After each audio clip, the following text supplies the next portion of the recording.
Hello guys, welcome back to three heads and tails. मैं हूँ ऋत्विक। ये है मुद्दे पे बात का वीडियो। आई नो पिछले कुछ दिनों से मुद्दे पे बात का वीडियो नहीं आ रहा था, पर अब ऐसा कोई इशू नहीं होगा। इस वीडियो के बाद ये सेगमेंट रिज्यूम हो जाएगा।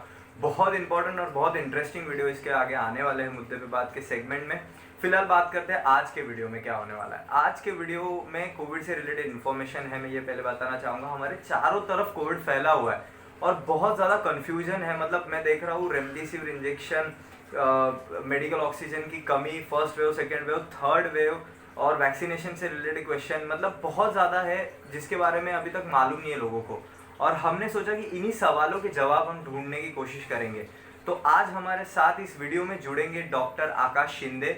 जपाइगो इंडिया इंटरनेशनल एनजीओ पुणे में वो काम करते हैं, डॉक्टर है। तो हमने सोचा कि डॉक्टर से बेहतर इंसान कौन हो सकता है ये सब बात करने के लिए। तो आज हम उनसे बात करेंगे, सवाल पूछेंगे और जानने की कोशिश करेंगे कि इस सिचुएशन में हम क्या कर सकते हैं और हमारे लिए, एक आम आदमी के लिए इम्पोर्टेंट क्या है। ये वीडियो थोड़ा सा बड़ा है पर ये वीडियो बहुत ज़्यादा इंपॉर्टेंट है, तो वीडियो पूरा देखिए और कमेंट में हमें ज़रूर बताइए कि इस तरह के वीडियोस आपको और चाहिए, तो हम और बना सकते हैं ऐसे वीडियोस, जिससे मतलब ये हमारे लिए एक अच्छी बात होगी। ये वीडियो ज़्यादा से ज़्यादा लोगों तक शेयर कीजिए। ये इन्फॉर्मेशन ज़्यादा से ज़्यादा लोगों को समझनी चाहिए। और ज़रूर सब्सक्राइब कीजिए हमारे चैनल को। हम 1000 सब्सक्राइबर से एकदम कम दूर है, एकदम कम दूर है। तो प्लीज़ सब्सक्राइब कीजिए, वीडियो पूरा देखिए और कमेंट में हमें ज़रूर बताइए कि वीडियो कैसा लगा। चलिए वीडियो की तरफ चलते हैं।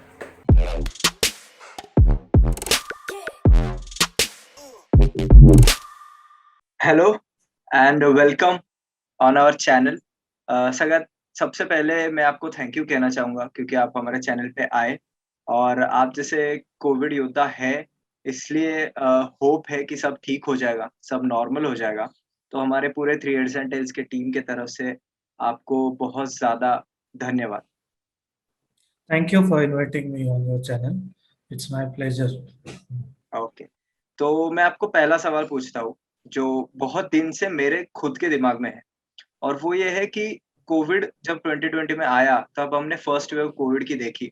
काफ़ी लोगों ने कोविड के फर्स्ट वेव ने अपनी जान गँवा दी। पर फिर भी मुझे ऐसा लगता है कि सेकंड वेव अब जब आई है ना, उसमें कुछ अलग है। सेकंड वेव में मैं देख रहा हूँ कि बहुत ज़्यादा डेथ रेट है। ऑक्सीजन, जो मेडिकल ऑक्सीजन है उसकी कमतरता है। उसके बाद रेमडेसिविर का नाम हम काफ़ी सुन रहे हैं और मैं देख रहा हूँ कि बहुत ज़्यादा मेडिकल सिस्टम कोलैप्स हो चुकी है। तो ये फर्स्ट वेव और सेकंड वेव में क्या डिफरेंस ओके, सो मैं आपके व्यूअर्स को ये बताना चाहूँगा। फर्स्ट इज, देखो, जब हमारे साथ यहाँ पे कोरोना वायरस का फर्स्ट टाइम केसेस आए थे लास्ट ईयर मार्च में, तो वो फर्स्ट वेव वहाँ से स्टार्ट हुई थी। एंड वो कोई भी जब डिसीज नया होता है तो उसका एक पीक लेवल तक वो पहुंचता है और उसके बाद वो कम होता है, उसको हम बोलते हैं वेव। तो ये जो फर्स्ट वेव थी, ये सितंबर में इसके पीक पर थी। मतलब मैक्सिमम केसेस सितंबर में थे, अराउंड 97,000। उसके बाद केसेस कम होने लग गए थे। नाउ सेकेंड वेव जो हुई अभी स्टार्ट, वो मार्च से स्टार्ट हुई थी और उसके अप्रैल में उसने पिकअप लिया। And still we don't know what is its peak. And अभी हम देख रहे हैं कि कुछ पिछले 4-5 दिनों से कि around 4 lakh cases per day register हो रहे हैं इंडिया में। तो मेन डिफरेंस ये है कि फर्स्ट वेव में केसेस कम थे, सेकेंड वेव में केसेस काफी ज्यादा है। अब आपके मन में ये प्रश्न होगा कि ये केसेस इतने क्यों बढ़ गए। तो इसमें दो बहुत सारी चीजें हैं। फर्स्ट है कि देखो, फर्स्ट वेव के जैसे कम हुआ, उसके बाद फेस्टिवल्स आए, लोकल लेवल इलेक्शन हुए, स्टेट लेवल इलेक्शंस हुए, मैरिज फंक्शंस हुए, मार्केट ओपन हो गया, इसलिए लोगों का मूवमेंट बढ़ गया। लोगों का मूवमेंट बढ़ने से क्या हुआ कि जो जो ऐसे लोग थे जिनमें सिम्टम्स नहीं थे, उनके थ्रू ये कोविड बाकी लोगों की तरफ फैला। अदर एक one of the major difference जो था फर्स्ट और सेकेंड वेव में, कि फर्स्ट वेव में अर्बन पॉपुलेशन को ज्यादा से ज्यादा अफेक्ट हुआ था Covid virus. But second wave में हम ये देख रहे हैं कि रूरल एरियाज में भी काफी हद तक कोविड वायरस फैल चुका है। तो ये एक डिफरेंस है।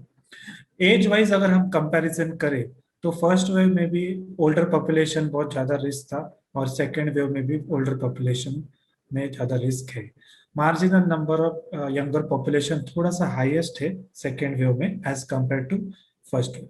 बट वैसे देखा जाए तो दोज अबव 60 years और those with comorbidities such as diabetes, hypertension और इन्हें अंडरलाइंग कैंसर, उनमें कोरोना वायरस का रिस्क ज्यादा है और उनमें डेथ होने की संभावना भी ज्यादा है। दूसरा क्वेश्चन जो आपने पूछा था कि ऑक्सीजन की डिमांड इतनी क्यों बढ़ रही है और सब जगह हम ऑक्सीजन शॉर्टेज क्यों पूछ रहे हैं, देख रहे हैं। तो देखिए, फर्स्ट वेव में भी लोगों को ऑक्सीजन लगा था। सेकेंड वेव में केसेस ही हमारे पास इतने ज्यादा है कि लोगों को ऑक्सीजन कम पड़ रहा है। जैसे कि मैंने पहले बताया कि फर्स्ट वेव में हम अराउंड 97,000 तक पहुंचे थे और इस साल हम 4 लाख तक पहुंच रहे हैं। वी डोंट नो कि और ये कितना नंबर ऊपर जाएगा। अब ऑक्सीजन किसे लगता है? ऑक्सीजन उन्हें लगता है जो मॉडरेट और सीवियर फॉर्म ऑफ कोविड में होते हैं।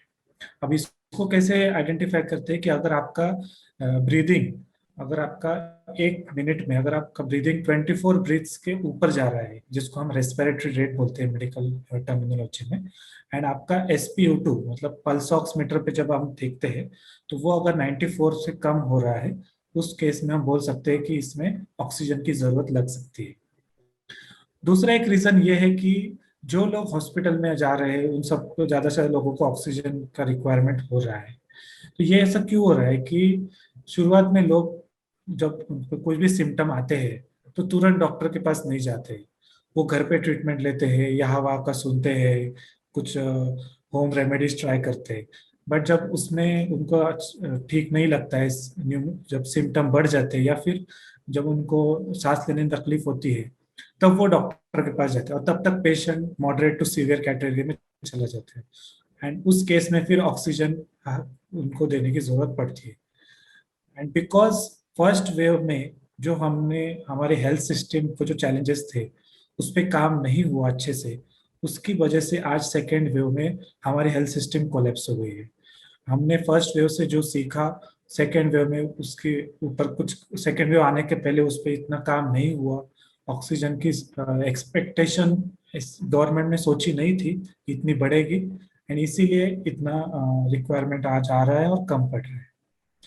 अनदर थिंग मैं आपको, हाँ, और ऑक्सीजन में और एक बात यह है कि एज पर मेडिकल गाइडलाइंस जो पेशेंट घर पे है उन्हें भी ऑक्सीजन दे सकते हैं, but it is strictly under observation of health staff and as per prescription of medical personal. आप घर पे कोई भी मुझे सांस लेने में तकलीफ हो रही है इसलिए मैं ऑक्सीजन खरीद के लगाऊं, ऐसे नहीं होता है। अगर आपको ऑक्सीजन की जरूरत है तो आपको हॉस्पिटल में ही लेना चाहिए या फिर घर पे आपको डॉक्टर के ऑब्जर्वेशन में ही ऑक्सीजन लगाना चाहिए। बाद में आपने जो पूछा था कि रेमडेसिविर, सब जगह रेमडेसिविर का नाम हम क्यों सुन रहे हैं। देखिए, रेमडेसिविर क्या है? ये एक इंजेक्शन है जो उन केसेस में यूज करता है जब पेशेंट सीरियस होता है या फिर उसको मॉडरेट टू सीवियर न्यूमोनिया होता है ना। फर्स्ट वे में भी इसका इस्तेमाल हुआ था, बट फर्स्ट वे में केसेस कम थे। फिर उसके बाद सितंबर के बाद जब फर्स्ट वेव डिक्रीज होने लगी तो केसेस कम हो गए और उसकी वजह से रेमडेसिविर की रिक्वायरमेंट या फिर डिमांड हम बोल सकते हैं कि कम हुई। तो उसकी वजह से क्या हुआ कि जो फार्मा कंपनी इसे बनाते हैं उन्होंने अपना प्रोडक्शन कम कर दिया क्योंकि मार्केट से डिमांड नहीं है या फिर कम डिमांड है। एंड सडनली जब सेकेंड वेव स्टार्ट हुई तो डिमांड बढ़ गई। तो आप देखिए यहाँ पे कि एक रेमडेसिविर इंजेक्शन को बनाने को 20 to 25 डेज लगते हैं एंड उसके लिए 25 अलग अलग तरह के रॉ मटेरियल्स लगते हैं। तो यह फार्मा सेक्टर पे भी इतना स्ट्रेस आया due to sudden increase in demand कि उसकी वजह से रेमडेसिविर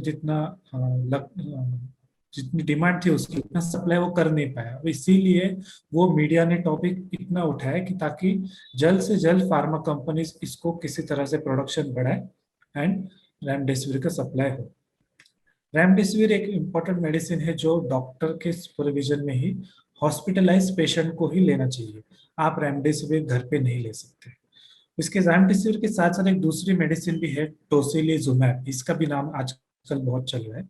तो ये भी उस केसेस में दिया जाता है जब डॉक्टर ये सस्पेक्ट करता है कि पेशेंट की हेल्थ कंडीशन बहुत खराब हो रही है, या फिर उसको मेडिकल लैंग्वेज में बोलते हैं कि एंड ऑर्गन फेलर, मतलब हमारे जो बॉडी के अलग अलग ऑर्गन्स होते हैं जैसे किडनी है वो अभी फेलर में जा रहा है। जैसे फॉर एग्जांपल कोई पेशेंट को वेंटिलेटर यूज कर रहे हैं, तो जो वेंटिलेटर पे जाने वाला पेशेंट बहुत सीरियस होता है और उसकी वजह से उसके अलग बॉडी ऑर्गन्स पे भी अफेक्ट होता है। शायद कुछ केसेस में यूरिन आना बंद हो जाता है। तो इसका मतलब क्या है कि किडनी फेल हो चुकी है या फिर फेलर में जा रही है। तो ऐसे केस में डॉक्टर एडवाइस करते हैं कि टोसिलिजुमैब जैसे इंजेक्शन लगवाएं। तो मतलब काफी बातें मुझे समझ में आई कि जो ये चल रहा है अभी मैं क्लियर सोच सकता हूँ कि क्यों रेमडेसिविर की इतनी मांग है और ये सब। So thank you. मैं अगला क्वेश्चन आपको पूछना चाहूंगा कि प्राथमिक तौर पे अगर किसी जैसे आपके बताने में भी आया कि अगर किसी इंसान को बहुत माइल्ड कोविड के सिम्टम्स है और हम देख रहे हैं कि मेडिकल सिस्टम पे बहुत ज्यादा प्रेशर है, तो हॉस्पिटल्स में बेड नहीं है, तो वो घर पे किस तरह से खुद को ट्रीट कर सकता है, या उसके घर वालों ने किस तरीके की मतलब क्या पता होना चाहिए उनको, उसके बारे में कुछ बताइए।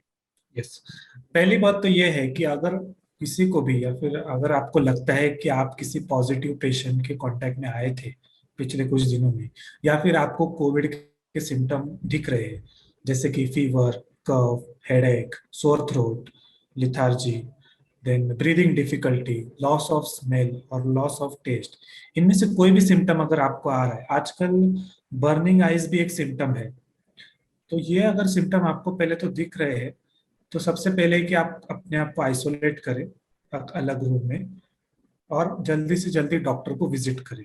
आप जितना जल्दी डॉक्टर को विजिट करेंगे उतना जल्दी आपका इवेल्युएशन होगा, डॉक्टर आपको टेस्ट करने का एडवाइस करेंगे एंड आपका रिपोर्ट जल्दी आएगा तो स्पेसिफिक ट्रीटमेंट चालू हो जाएगी।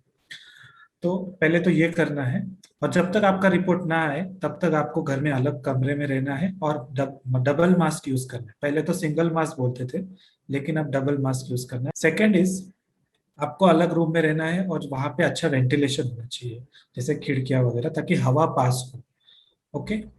थर्ड थिंग इज, पेशेंट को डॉक्टर ने जो दवाई प्रिस्क्राइब की है, पेशेंट को उसको टाइम टू टाइम लेना है, कोई भी मेडिसिन स्किप नहीं करनी है। गूगल पे हर एक मेडिसिन का इंडिकेशन नहीं देखना है। आप डॉक्टर ने, अगर आपको डॉक्टर ने एडवाइस किया है तो उसको कंप्लीटली फॉलो करना है, मेडिसिन मिस नहीं करना है। फिर उसको टेम्परेचर और ऑक्सीजन सैचुरेशन हर 4-4 घंटे में मॉनिटर करना है। अगर टेम्परेचर आ रहा है तो उसको मॉनिटर करें, लिख के रखें, और ऑक्सीजन सैचुरेशन भी मॉनिटर करें।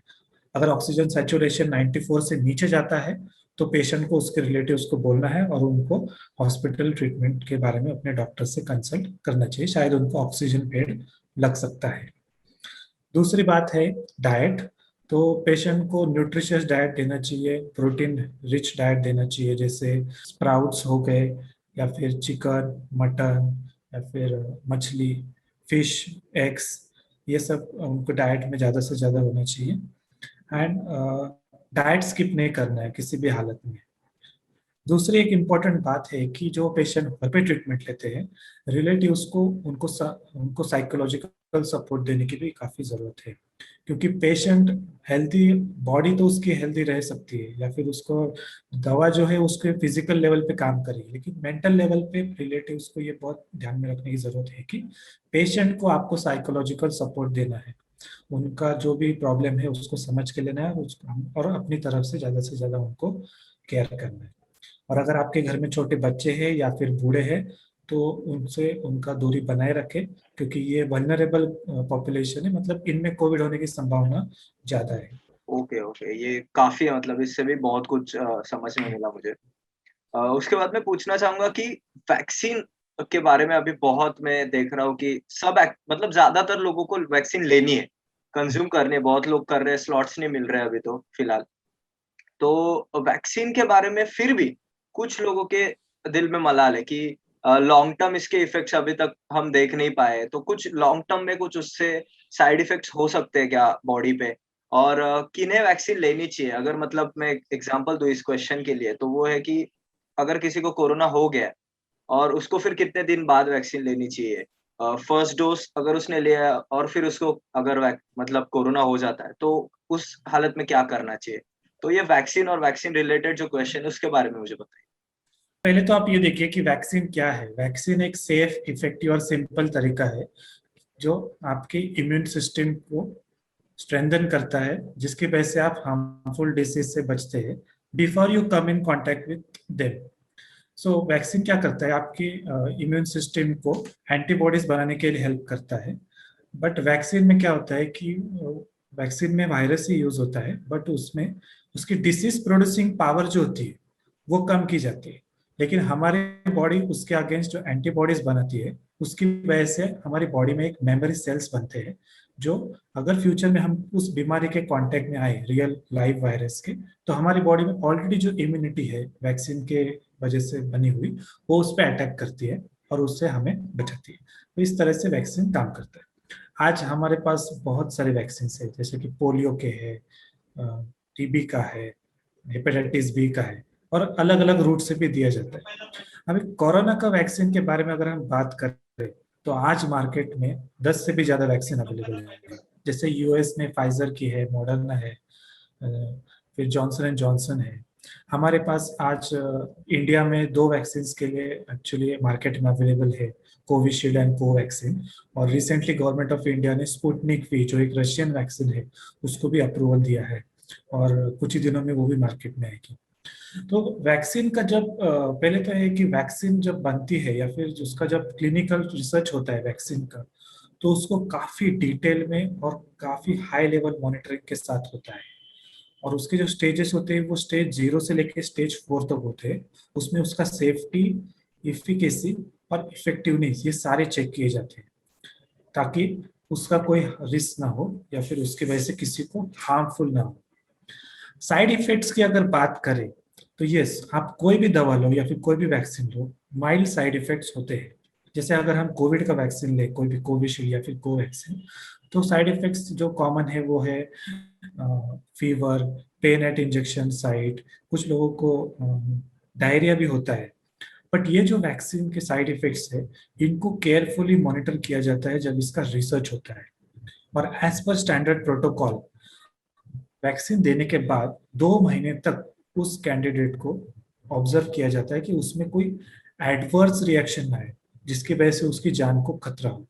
तो इस 2 महीने में अगर उसमें कोई एडवर्स रिएक्शन ना आए या फिर एडवर्स साइड इफेक्ट्स ना हो, तो उस वैक्सीन को सेफ माना जाता है और उसे मार्केट में लॉन्च किया जाता है। तो आज की डेट में कोरोना वायरस की जो वैक्सीन है जो इंडिया में है, कोविशील्ड और कोवैक्सीन, उसके माइल्ड साइड इफेक्ट्स बिल्कुल है, बट उसकी वजह से एडवर्स रिएक्शन या फिर एडवर्स साइड इफेक्ट्स नहीं हुए। एंड वैक्सीन का मेन पर्पस क्या है?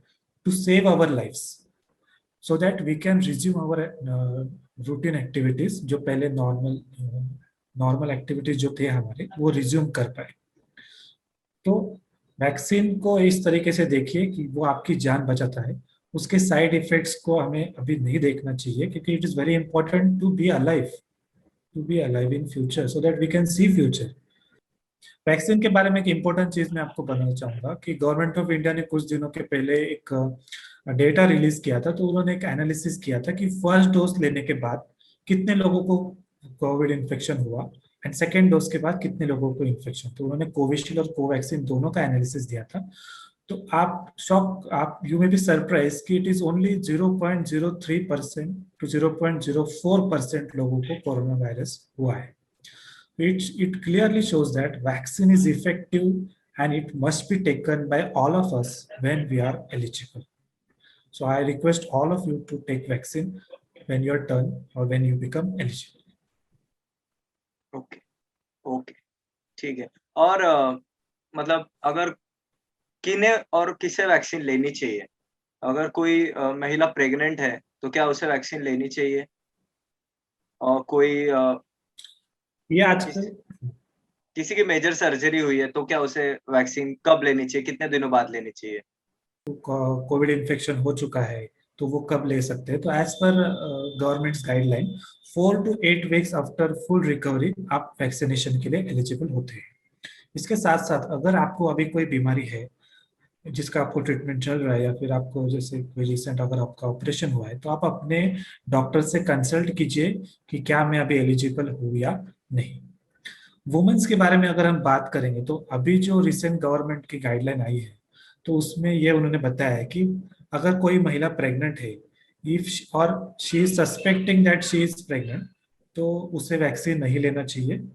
और अगर कोई महिला ब्रेस्ट फीडिंग कर रही है तो उसे भी वैक्सीन नहीं लेना चाहिए।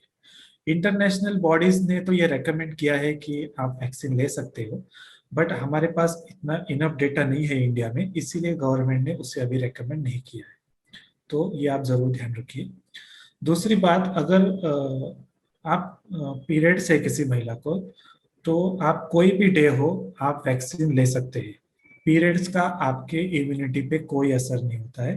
तो जब भी आप, अगर आपका स्लॉट बुक होता है और अगर आपकी उस डेट है कोई भी, first day, fifth, second day, third day, जो भी है, आप वैक्सीन के लिए बिंदास चाहिए। वैक्सीन के लिए एक इम्पोर्टेंट चीज मैं आपको बताना चाहूंगा कि वैक्सीन के डे पे आप खाना खा के जाइए या फिर नाश्ता करके जाइए, क्योंकि आप वहाँ पे काफी सारे लोग होते हैं एंड वहाँ पे आपको सोशल डिस्टेंसिंग फॉलो करना है और मास्क पहनना है। और आपको शायद वैक्सीन देने के बाद एक दो दिन साइड इफेक्ट्स हो, उस टाइम पे आपको कंप्लीट रेस्ट लेना है। और वैक्सीन लेने के बाद भी आपको सेकेंड डोज, उसके बाद 28 डेज तक मास्क यूज करना है, उसके बाद भी, क्योंकि वैक्सीन के बाद भी कोरोना होने के चांसेस है। बट डेटा ये कहता है कि जिन्होंने वैक्सीन लिया था और जिन्होंने वैक्सीन नहीं लिया था, उन दोनों का अगर हम कंपैरिजन किए, तो वैक्सीन जिन्होंने लिया था उनमें डिसीज सिवियरिटी काफी हद तक कम थी। ओके, मतलब कोरोना कोरोना वायरस भी अगर उनको हुआ तो वो मॉडरेट टू सीवियर नहीं होता है, बट कंपेयर टू जिन्होंने वैक्सीन नहीं ली थी। तो vaccine is best and you have to take. Other thing, अगर आप अल्कोहल लेते हैं तो मैं रेकमेंड करूंगा कि एटलीस्ट आप 3 दिन पहले और 3 दिन बाद अल्कोहल ना लें, क्योंकि उसका आपकी बॉडी के इम्यूनिटी पे फर्क पड़ता है। ओके, तो मैं अभी अगला क्वेश्चन पूछूंगा और ये क्वेश्चन मुझे लगता है इस पूरे इंटरव्यू में सबसे ज्यादा इंपॉर्टेंट क्वेश्चन है। पिछले कुछ दिनों से काफी लोग मुझे पूछ रहे हैं, बोल रहे हैं कि थर्ड वेव आ सकती है, थर्ड वेव आ सकती है। तो जैसे फर्स्ट वेव के बाद ये सेकेंड वेव आ गई, तो उसके बाद कंडीशन इतनी बुरी थी कि लोग डर गए। तो थर्ड वेव के बारे में सोच के ही लोगों में काफी, मतलब लोग काफी डरे हुए हैं। तो मैं पूछना चाहता हूँ, क्या सच में थर्ड वेव आ सकती है? और अगर वो आएगी तो क्या इससे ज्यादा भयानक होगी? देखिए, आप पहले तो मैं आपको बताना चाहूंगा कि वेव क्यों आती है। तो पहले कुछ रीजंस हमने पहले डिस्कस किए, जैसे फेस्टिवल्स आए, इलेक्शंस हुआ, लोगों का मिलना जुलना ज्यादा बढ़ गया। Other very important thing behind this increasing cases is basically virus mutations. Virus mutations क्या होता है कि वायरस अपने आप में ऐसे जेनेटिक चेंजेस करता है जिसकी वजह से जो एग्जिस्टिंग ड्रग्स हमारे पास है उसके खिलाफ वो लड़ पाए।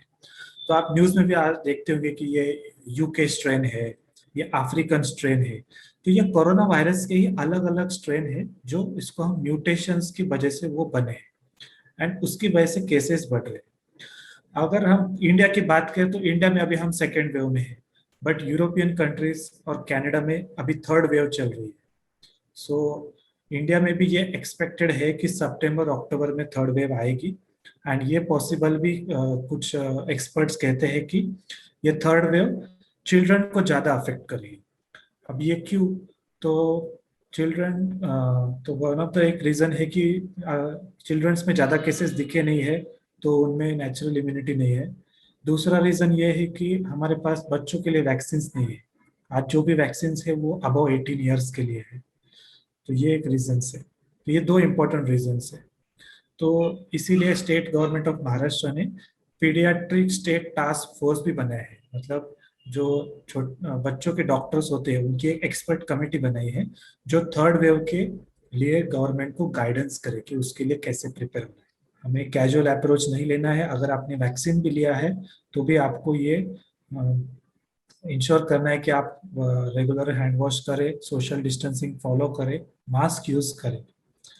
अदर एक इम्पोर्टेंट थिंग मैं यहाँ पे बताना चाहूंगा कि हर्ड इम्यूनिटी ये एक कंसेप्ट है जिसमें यह है कि अगर आपका 80% ऑफ पॉपुलेशन को अगर आप वैक्सीनेशन करते हैं या फिर 80% ऑफ पॉपुलेशन में इम्यूनिटी डेवलप होती है, तो उसका काफी हद तक फर्क पड़ता है ओवरऑल डिसीज कम होने को। बट इस 80% ऑफ पॉपुलेशन को इम्यूनिटी आने के लिए अभी टाइम बहुत लगेगा। एक एनालिसिस ऐसा था कि 18 से 45 ईयर्स के एज ग्रुप पूरा वैक्सीनेशन करने के लिए जनवरी फरवरी तक 2022 आ सकता है। तो बिफोर दैट अगर थर्ड वेव आई तो we have to ensure that we follow all the standard protocols, take treatment on time, seek doctor's advice, and don't do experiments with your own health, and don't take risk of your own life and family's life. Okay, सच में मुझे काफी information मिली इस सब से, आपने जो बताया उससे। और लास्ट में अभी कोई सवाल नहीं है, बस मैं इतना कहना चाहूंगा कि जो ये इन्फॉर्मेशन आपने दी उससे बहुत फायदा हुआ। ऐसा कुछ है जो आप इस पूरे जनता को बताना चाहेंगे, हमारे व्यूअर्स को बताना चाहेंगे, लोगों को बताना चाहेंगे एक डॉक्टर के नाते से, कि जिससे हम लोग ज़्यादा सीरियसली ले बातों को? मैं बस यही बताना चाहता हूँ कि अ, हमने आज तक जो प्रिकॉशंस लिए हैं और उसी की वजह से हम जिंदा हैं। हमारे में से कुछ लोगों को कोविड हुआ, लेकिन हमने भी प्रॉपर ट्रीटमेंट ली, डॉक्टर्स की एडवाइस फॉलो की और हम उससे ठीक हो गए। तो यही बर्ताव कंटिन्यू रखना है, हमारे आसपास लोगों को हेल्थ एजुकेशन करना है। अगर आपके यहाँ पे अगर कोई कोविड पेशेंट आता है या फिर सस्पेक्टेड है, तो कम्युनिटी अवेयरनेस करना बहुत जरूरी है। अगर आप खुद भी अगर कोविड पॉजिटिव होते हैं तो डरना नहीं है, साइकोलॉजिकली अपने स्ट्रांग रखना है, अपने रिलेटिव्स के साथ बातें करते रहना है, उनके साथ डिस्कस करना है, एंड ताकि उनको भी पता चले कि आपको कोविड है, तो वो भी आपसे दूरी बताए बनाए रखे। और अपने आप का ख्याल रखना है एंड वैक्सीन लेना है। वैक्सीन प्लीज टाले नहीं। ये मेरे आपसे अपनी विनती है कि अगर आपका जब आपका टर्न आए, आप जब एलिजिबल हो, तो प्लीज प्लीज वैक्सीन ले। And one other important thing, ऐसे मत सोचिए कि मुझे यही वैक्सीन लेनी है, ये नहीं लेनी है। कुछ लोग ऐसे यस। सोच रहे हैं अभी कि मुझे कोवैक्सीन नहीं लेना है, कोविशील्ड लेना है, फिर कोविशील्ड नहीं लेना है, कोवैक्सीन लेना है, या फिर अभी रशियन वैक्सीन आ रहा है वो मैं लूंगा। तो प्लीज इसके ऐसा मत सोचिए। ये तीनों वैक्सीन जो इंडिया में अप्रूव है, ये कोरोना के हर एक स्ट्रेन के खिलाफ इफेक्टिव है और इसका साइंटिफिकली ये प्रूवन भी हुआ है। तो आपके नजदीकी एरिया में गवर्नमेंट या फिर प्राइवेट में जब भी वैक्सीन अवेलेबल हो, आप उसे जल्दी से जल्दी लीजिए और अपने रिलेटिव्स को भी एनकरेज कीजिए कि वैक्सीन टाइम पे ले। यही मैं कहना चाहूंगा। Okay. Thank you so much sir. आपने जो बताया उससे काफ़ी इन्फॉर्मेशन मिली और मैं होप करता हूँ कि जो व्यूअर्स ये देख रहे हैं उन्हें भी काफ़ी सवालों के जवाब मिल चुके होंगे अभी तक। इस वीडियो को लेके मैं ये कहना चाहूँगा कि मेरे व्यूअर्स को मैं बताना चाहूँगा कि प्लीज़, प्लीज़, प्लीज़ वैक्सीन जैसे ही चांस मिले आपको ले लीजिए। अगर आप एलिजिबल हो और चांस मिलता है तो ले लीजिए वैक्सीन। और हाथ धोते रहिए, मास्क पहनिए, हो सके मतलब ट्राई कीजिए कि डबल मास्क पहनिए तो उससे ज़्यादा सुरक्षा है अभी। और सोशल डिस्टेंसिंग बनाए रखिए। अगर ज़रूरी काम ना हो तो घर से बाहर मत निकलिए। और thank you so much sir इस वीडियो के लिए, सच में, थैंक यू। एक पॉइंट में जस्ट ऐड करना चाहूंगा यहाँ पे, ओके, ओके। कि हमारे सारे व्यूवर्स को, कि आप कोई भी रूमर्स पे भरोसा मत रखिए। Yes, WhatsApp university, Google university या फिर यस, जो न्यूज़ में दिखाते हैं उसमें आप भरोसा मत रखिए। अगर आपको कुछ भी प्रॉब्लम हो तो अपने डॉक्टर को पूछिए। आज की घड़ी में आपको कोई भी डॉक्टर ऐसा नहीं होगा कि बोलेगा नहीं मुझे नहीं पता या फिर मैं गाइड नहीं करूंगा। आपके डॉक्टर ही आपको बचा सकते हैं। व्हाट्सएप, फेसबुक या फिर सोशल मीडिया से आप कोरोना के लिए तो दूर रहिए, एंड अफवाह यस। पे विश्वास मत कीजिए। ये मेरी आपसे विनती है। Definitely, definitely. Thank you so much sir for this video. Thank you.